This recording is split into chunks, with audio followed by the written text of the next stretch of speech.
Hello NEET aspirant. Re NEET exam के लिए rapid revision series में हम लोग स्टार्ट कर रहे हैं एक्स्ट्रा ऑर्डिनरी क्वेश्चन की सीरीज़, जिसमें हम लोग कुछ इंपॉर्टेंट क्वेश्चन जो है प्रैक्टिस करेंगे। और ये नीट के लिए एक्स्ट्रा ऑर्डिनरी क्वेश्चन है जो नीट के हिडन लाइन यानी एनसीईआरटी से पूछे गए हैं, और इसको हम लोग देखते हैं। तो पहले एक्स्ट्रा ऑर्डिनरी एमसीक्यू सीरीज़ यहाँ पे बॉडी फ्लूइड एंड सर्कुलेशन का क्वेश्चन पहला देखते हैं। विच of the following statement is correct regarding blood cells. अब ब्लड सेल्स के लिए यहाँ पे पहला ऑप्शन है healthy individual has 12 to 16 gram of haemoglobin in 200 ml of blood. बेटा ये ऑप्शन गलत है, क्योंकि 100 ml ब्लड में 12 to 16 ग्राम हीमोग्लोबिन होना चाहिए। दूसरा ऑप्शन कह रहा है कि RBC has an average life span 120 days after which they are destroyed in the spleen. बेटा ये बिल्कुल सही लाइन है। तीसरा है neutrophil and basophil are phagocytic cell. बेटा बेसोफिल फैगोसाइटिक नहीं होता है, मोनोसाइट फैगोसाइटिक होता है, तो ऑप्शन गलत है। और कह रहा है reduction in the number of WBC leading to clotting disorder. बेटा गलत है, प्लेटलेट्स की कमी से क्लॉटिंग डिसऑर्डर हो सकता है। तो करेक्ट आंसर यहाँ पे सेकंड वाला होगा। Let's see the answer. बिल्कुल सही है सेकंड वाला। नेक्स्ट क्वेश्चन देखा जाए। Mother foetus RH blood type incompatibility disorder can occur if the mother is. बेटा इसमें एनसीईआरटी की लाइन है मदर RH पॉजिटिव होना चाहिए, और जो फीटस है सॉरी मदर RH नेगेटिव होना चाहिए, और जो फीटस है वो RH पॉजिटिव होना चाहिए। या इसको आप ऐसे भी कह सकते हैं मदर नेगेटिव, उनका जो हस्बैंड है वो RH पॉजिटिव होना चाहिए। तो यहाँ पे देखो RH नेगेटिव मदर के लिए सी वाले ऑप्शन में दिया है, और फीटस के लिए RH पॉजिटिव थर्ड। तो करेक्ट आंसर यहाँ पे 3 होगा। बिल्कुल सही है, इजी क्वेश्चन था थोड़ा। अब नेक्स्ट क्वेश्चन देखा जाए। A man with the blood group A marry an AB blood group of women which type of progeny indicate that the man is not homozygous. अब बेटा देखो मैन में ए है और AB ब्लड ग्रुप के साथ है, तो इसका मतलब अगर मैन के लिए होमोजाइगस इसमें की बात की जा रही है तो सभी जगह ए तो ज़रूर आना चाहिए। अब जिसमें अगर ए नहीं आ रहा है, ए या ओ आ सकता है लेकिन बी नहीं आ सकता है, क्योंकि मैन का जो ब्लड ग्रुप है वो ए है। तो यहाँ पे अगर आप देखा जाए तो करेक्ट आंसर इसमें बी होगा, सेकंड ऑप्शन। बिल्कुल सही है बेटा।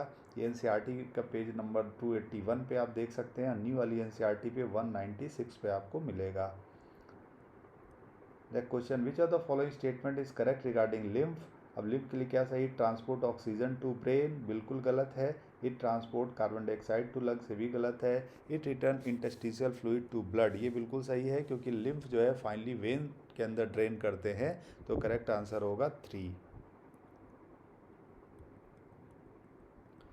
क्वेश्चन 5 देखा जाए। Nodal tissue musculature in the human heart. बेटा nodal tissue specialise cardiac muscle हैं जो ऑटो एक्साइटेबल होते हैं। अब इसमें पहला ऑप्शन है ability to generate action potential due to any external stimuli. बेटा गलत है, ये सेल्फ ऑटो एक्साइटेबल होते हैं, बिना एक्सटर्नल स्टिमुलाई के वो खुद जनरेट करते हैं। दूसरा ऑप्शन है 2 patches, 1 in atrium and 1 in ventricle. गलत है बेटा, दोनों एट्रियम में ही होते हैं, SA नोड और AB नोड। थर्ड ऑप्शन है Purkinje fibre throughout the ventricular musculature, तो ये बेटा सही है। और कह रहा है atrioventricular node is also called pacemaker. बेटा गलत है, एट्रियो वेंट्रिकुलर नोड को पेस सेटर कहा जाता है, जबकि SA नोड को पेस मेकर कहा जाता है। तो करेक्ट आंसर इसमें 3 होगा। Which of the following has the thickest wall. बेटा अगर हार्ट के ऑल द 4 चैम्बर की बात की जाए तो वेंट्रिकल थिकेस्ट होता है, और वेंट्रिकल में भी जो लेफ्ट वेंट्रिकल की वॉल होती है वो सबसे थिकेस्ट होती है, क्योंकि वो कार्डियक आउटपुट में ब्लड को पंप करता है तेज़ी से, और वहाँ पे लेफ्ट वेंट्रिकल की थिकेस्ट होगी, सबसे ज़्यादा मोटी होती है। तो करेक्ट आंसर 2। बेटा इसमें ध्यान ये रखा गया है कि सारे क्वेश्चन एनसीईआरटी के हिडन लाइन से बनाए गए हैं, जिस पे अक्सर ध्यान नहीं जाता है, इसलिए हमने प्रैक्टिस में सोचा कि एनसीईआरटी की लाइन दी जाए जो कि बच्चे गलत ना करें, उस पर भी ध्यान जाए। ड्यूरिंग सिस्टोल ऑफ हार्ट, अब कह रहा है सिस्टोल ओनली ऑरिकल कॉन्ट्रैक्ट। अब सिस्टोल ऑफ हार्ट कह रहा है, तो इसका मतलब ऑरिकल में भी सिस्टोल हो सकता है, वेंट्रिकल में भी हो सकता है। ओनली वेंट्रिकल कॉन्टैक्ट, ये भी गलत है। Auricle and ventricle contact separately, बिल्कुल सही है बेटा, क्योंकि जब ऑरिकल कॉन्टैक्ट होता है तो वेंट्रिकल उस समय डायस्टोल होता है, और जब वेंट्रिकल सिस्टोल होगा तो ऑरिकल का डायस्टोल होता है। इसका मतलब दोनों में सिस्टोल होगा, बट दोनों डिफरेंट टाइम में होंगे। करेक्ट आंसर होगा 3। Which are the following not found in mammals. अब कह रहा है dorsal aorta, mesenteric artery, renal portal vein and hepatic portal vein. बेटा देखो रीनल पोर्टल वेन जो होता है फ्रॉग में होता है, ये रीनल पोर्टल जो है ह्यूमन में नहीं होता है, तो करेक्ट आंसर 3 होगा। बाकी हिपैटिक पोर्टल वेन आपको पता ही है, और इसके अलावा डॉर्सल एओर्टा, मेजेंट्रिक आर्टरी, तो करेक्ट आंसर 3।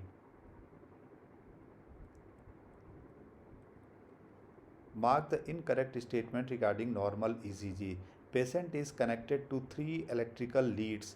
अब कह रहा है कि टी वेव, इसमें इनकरेक्ट कहना, T wave represent the atrial repolarisation, बिल्कुल सही है। गलत है, ये वेंट्रिकुलर रीपोलराइजेशन होना चाहिए। Q mark the beginning of ventricular systole, बिल्कुल सही है। आर रिप्रेजेंट वेंट्रिकुलर डीपोलराइजेशन, तो करेक्ट आंसर इसमें इनकरेक्ट अगर देखा जाए तो सेकंड वाला है, क्योंकि टी वेव रिप्रेजेंट करता है एट्रियल रिपोलराइजेशन को, नहीं वेंट्रिकुलर रिपोलराइजेशन को, तो करेक्ट आंसर 2 होगा।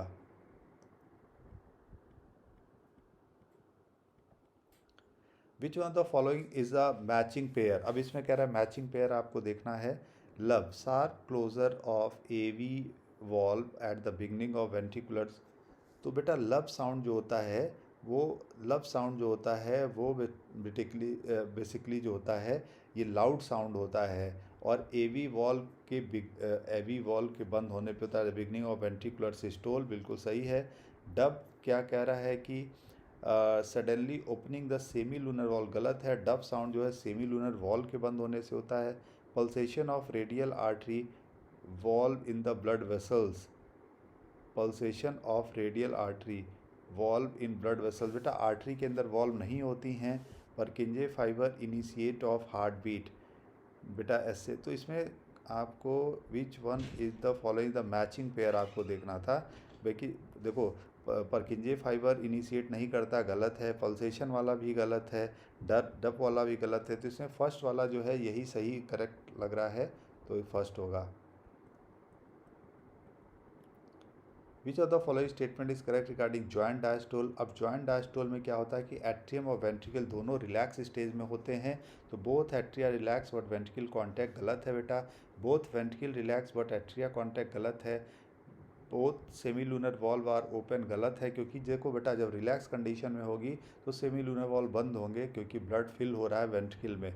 तो try cuspid and by cuspid valve open, बिल्कुल सही है बेटा, क्योंकि जब वेंट्रिकल भी रिलैक्स होती है तो उस समय क्या होता है कि एट्रियम से ब्लड वेंट्रिकल में आता रहता है, उस समय atrioventricular valve close open होना चाहिए, तो ट्राई कस्पिड और बाई कस्पिड वॉल्व ओपन होंगे, करेक्ट आंसर 4 होगा।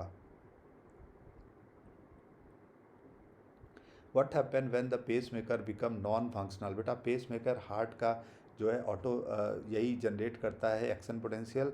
तो पहला only auricle contract rhythmically, cardiac muscle do not contract in coordinated rhythmic manner, only ventricle contract rhythmically, auricle and ventricle contract simultaneously, तो correct answer इसमें बेटा second है, क्योंकि cardiac muscle do not contract in coordinated rhythmic manner, ठीक है। तो इसमें ये इरेगुलर बीट करना शुरू कर देगा, क्योंकि पेस मेकर जो इरेगुलर बीट जनरेट कर रहे हैं। तो which set of event can occur simultaneously, auricular depolarisation, ventricular depolarisation, auricular systole. देखो ऑरिकुलर डीपोलराइजेशन मतलब हुआ कि एट्रियल सिस्टोल, वेंट्रिकुलर डीपोलराइजेशन मतलब वेंट्रिकुलर सिस्टोल और ऑरिकुलर सिस्टोल, ठीक है। तो अब देखो बेटा जब ऑरिकुलर सिस्टोल हो रहा होगा तो वेंट्रिकुलर डायस्टोल हो रहा होगा, तो वेंट्रिकुलर डीपोलराइजेशन, ऑरिकुलर, हाँ देखो वेंट्रिकुलर जब डीपोलराइजेशन होगा यानी वेंट्रिकुलर कॉन्ट्रैक्शन हो रहा होगा, तो ऑरिकल में डायस्टोल हो रहा होगा, तो यहाँ पे ऑरिकल में भी सिस्टोल कह रहा है, वेंट्रिकुलर डायस्टोल, तो ये नहीं होगा। अब कह रहा है ऑरिकुलर डीपोलराइजेशन मतलब कि ऑरिकल कॉन्ट्रैक्ट हो रहा है तो वेंट्रिकुलर रीपोलराइजेशन हो रहा है या ऑरिकुलर डायस्टोल हो रहा है, तो ये भी गलत है। ऑरिकुलर डीपोलराइजेशन मतलब कि ऑरिकल कॉन्ट्रैक्ट हो रहा है, वेंट्रिकल डायस्टोल हो रहा है और ऑरिकुलर सिस्टोल हो रहा है, तो तीनों ये एक साथ होगा, बिल्कुल सही है, क्योंकि ऑरिकुलर डीपोलराइजेशन का मतलब ऑरिकुलर सिस्टोल ही हुआ और उस समय वेंट्रिकुलर डायस्टोल भी होता है, तो करेक्ट आंसर 4 होगा। बेटा हर एक क्वेश्चन का हमने एनसीईआरटी का पेज नंबर रेफरेंस भी दिख लिया, कुछ लोग नई एनसीईआरटी पढ़ते हैं, कुछ लोग पुरानी, तो हमने ओल्ड और न्यू दोनों एनसीईआरटी का पेज नंबर दे दिया है जिससे कि उनको कोई डाउट ना हो। Which is the correct route through which pulse making impulse travel in heart. तो इसमें बेटा पता है आपको एस ए नोड, फिर ए बी नोड, फिर बंडल ऑफिस, फिर परकिंजे फाइबर। तो पहला ऑप्शन ही इसमें क्लियर दिख रहा है, तो करेक्ट आंसर होगा 1। In the standard ECG, which alphabet correctly represent the respective activity of human heart? A P wave depolarization of atria, ठीक है, R wave repolarization of ventricle, S wave start of systole, PQRST, PQRST, T में end of dash। तो इसमें कह रहा है in the standard which alphabet correctly represent the respective activity of human heart. तो P wave जो है depolarization of atria आप कह सकते हैं, पी वेव यही शो करता है, तो करेक्ट आंसर 1 होगा। Given below the 4 statement regarding human blood circulatory system, choose the correct statement. Arteries are thick walled and have narrow lumen as compare to vein, बिल्कुल सही है। फिर कह रहा है angina is the acute chest pain when blood circulation to brain is reduce, गलत है बेटा, हार्ट में रिड्यूस होना चाहिए, ब्रेन में नहीं। A person with A B blood group can donate blood to anyone, गलत है बेटा, A B blood group universal recipient होता है। Calcium ion has no role in blood clotting, ये भी गलत है, तो बेटा करेक्ट आंसर 1 होगा।